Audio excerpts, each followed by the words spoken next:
Bismillahirrahmanirrahim. Assalamualaikum semua. Jadi bertemu kita lagi dalam sesi PDP kita kali ini. Okey, jadi pada hari ini kita akan sambung belajar dalam tajuk yang seterusnya, iaitu tajuk 9, identiti negara kita. Tetapi dalam unit 8, iaitu jata negara. Okey, jadi sebelum itu cikgu akan terangkan sedikit mengenai beberapa adab belajar yang perlu murid-murid patuhi. Jadi di sini cikgu ada masukkan 4 adab. Adab yang pertama, mengikuti setiap arahan dan tugasan yang diberikan oleh guru. Yang kedua, bertanya kepada guru sekiranya tidak memahami tajuk pelajaran dan tugasan. Adab yang ketiga, membuat dan menyiapkan tugasan yang diberikan dengan baik dan kemas. Dan yang keempat, menghantar gambar tugasan yang disiapkan kepada guru. Okay.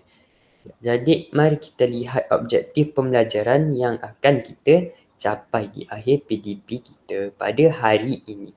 Okey, bagi kelas 5 Mutiara, pada akhir PDP, murid akan dapat yang pertama, memadankan 2 daripada 4 sejarah jata negara dengan betul.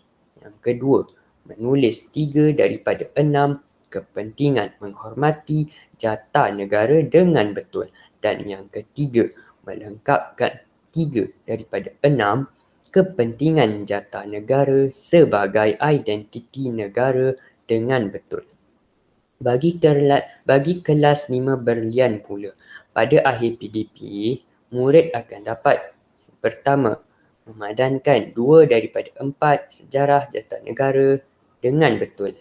Yang kedua, menulis 2 daripada 6 kepentingan menghormati jata negara dengan betul. Yang ketiga, melengkapkan 2 daripada 6 kepentingan jata negara sebagai identiti negara dengan betul. Bagi kelas 5 Zamrud pula, pada akhir PDP, murid akan dapat memadankan 3 daripada 4 sejarah jata negara dengan betul. Yang kedua, menulis 4 daripada 6 kepentingan menghormati jata negara dengan betul. Yang ketiga, melengkapkan 4 daripada 6 kepentingan jata negara sebagai identiti negara dengan betul. Dan bagi kelas 5 Delima, pada akhir PDP, murid akan dapat yang pertama, memadankan 2 daripada 4 sejarah jata negara dengan betul. Yang kedua, menulis 4 daripada 6 kepentingan menghormati jata negara dengan betul. Dan yang terakhir, melengkapkan 4 daripada 6 kepentingan jata negara sebagai identiti negara dengan betul. Okay. Mari kita kenali terlebih dahulu jata negara. Setiap negara mempunyai lambang negara masing-masing. Jata negara merupakan lambang rasmi kebesaran dan kedaulatan Malaysia. Kalau kita lihat jata negara ni memang ada di merata-merata tempat kalau awak lihat. Contoh yang paling dekat dalam buku tulis dan buku teks awak. Kalau awak tengok jata negara tersebut, sudah pasti awak tahu bahawa ia adalah daripada negara kita. Jata negara juga merupakan simbol perpaduan, kemegahan dan identiti rakyat Malaysia. Jadi kita lihat lambang jata negara dapat terpampang di dokumen-dokumen rasmi yang kita miliki. Sebagai contohnya, jata negara dapat dilihat pada nombor surat beranak, pasport dan MyKit awak. Nampak? Jadi ia melambangkan bahawa lambang jata negara ini sesuatu perkara yang sangat penting bagi sesebuah negara. Jadi mari kita lihat sejarah jata negara yang telah bermula sejak tahun 1895 sehinggalah kini. Jadi pada tahun 1895, jata negara telah digunakan sejak penubuhan negeri-negeri Melayu bersekutu, iaitu NMMB. NMMB ini melibatkan 4 buah negeri sahaja, iaitu Pahang, Perak, Selangor dan Negeri Sembilan. Dan terdapat moto yang ditulis dalam bahasa Jawi, iaitu dipelihara Allah. Moto ialah cogan kata yang terdapat pada jata negara. Contohnya di sini, kita nampak ada satu tulisan. Dan tulisan yang digunakan ini ialah dalam tulisan Jawi. Baiklah, bagi jata negara pada tahun 1948 pula, iaitu seperti ini, beberapa buah negeri telah ditambah. Dan penambahan tersebut melibatkan simbol bulan dan bintang. Nampak, ini simbol bulan dan bintang. 5 bilah keris ini.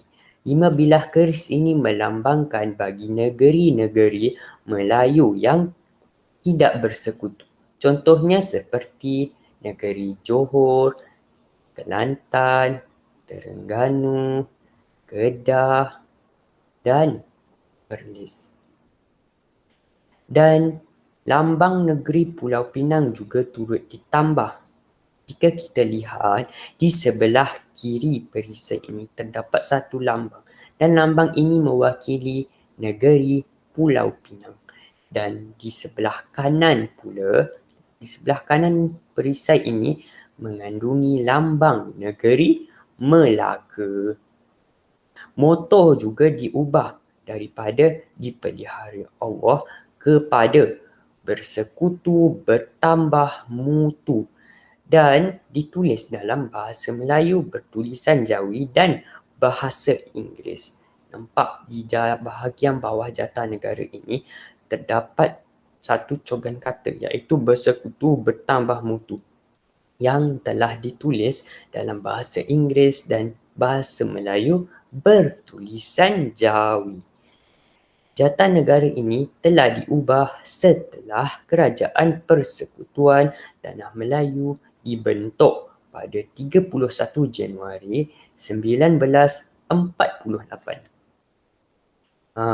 Jadi kita lihat pula jata negara pada tahun 1963. Lambang Singapura, Sabah dan Sarawak dimasukkan. Jadi kita lihat pada bahagian bawah perisai ini terdapat penambahan 3 lambang, iaitu di sebelah kiri ini ialah lambang negeri Sabah, yang di tengah lambang negeri Singapura, dan yang belah kanan ini lambang negeri Sarawak. Lambang negeri Melaka diubah kepada pokok Melaka. Jika kita lihat sebelum ini, lambang negeri Melaka diwakili oleh gambar kota A Famosa. Tetapi pada tahun 1963, lambang negeri Melaka telah diubah kepada lambang pokok Melaka. Dan lambang negeri Pulau Pinang juga turut diubah kepada gambar ataupun lambang pokok pinang. Kita lihat di bahagian kiri perisai ini. Ini adalah lambang negeri Pulau Pinang. Jata ini hanya bertahan selama 2 tahun sahaja. Mengapa selama 2 tahun sahaja?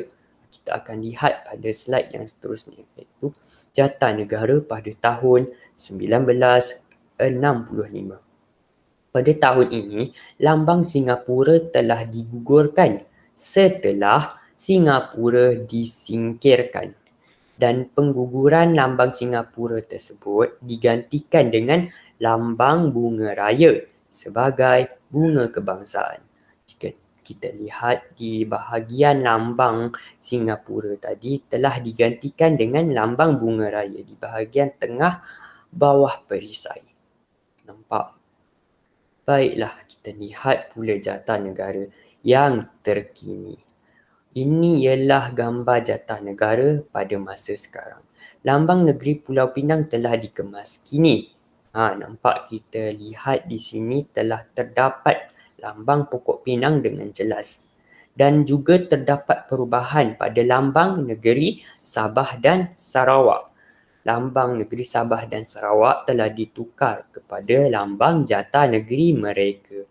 Rekaan 2 ekor harimau juga telah diubah menjadi lebih realistik.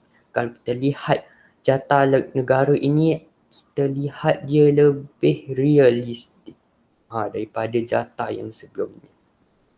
Okay. Jadi mengapa kita perlu menghormati jata negara ini? Antara kepentingan kita menghormati jata negara ialah sebagai lambang rasmi negara. Sebab kebanyakan negara memang mempunyai jata negara masing-masing. Kalau kita ingin melakukan urusan dengan negara luar, kita perlu membawa lambang jata negara ini. Okay.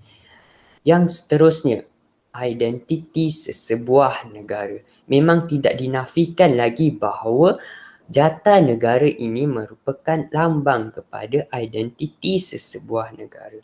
Kalau kita ke luar negara, masyarakat mereka pasti dapat mengenali masyarakat negara kita bahawa mereka ini memang dari Malaysia lah melalui jata negara ini. Yang seterusnya, lambang kedaulatan negara. Jata negara ini melambangkan kedaulatan sesebuah negara yang telah merdeka dan berdaulat daripada penjajahan kuasa asing. Kepentingan yang seterusnya, lambang kemegahan negara.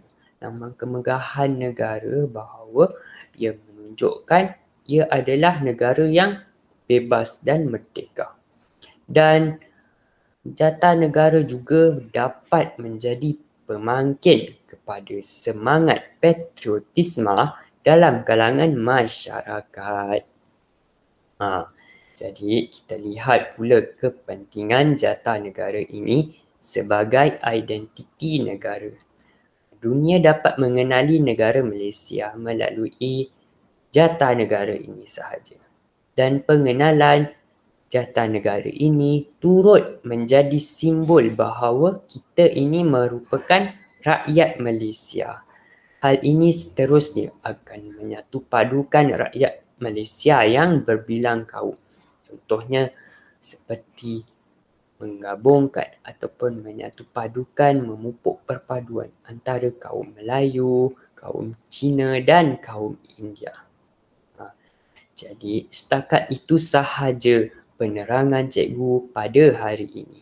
Sekiranya kamu semua mempunyai sebarang persoalan, kamu boleh mengajukan persoalan tersebut kepada cikgu menerusi WhatsApp sahaja. Jadi kamu boleh teruskan membuat tugasan yang telah cikgu berikan di WhatsApp. Jadi setakat itu sahaja perjumpaan kita pada hari ini.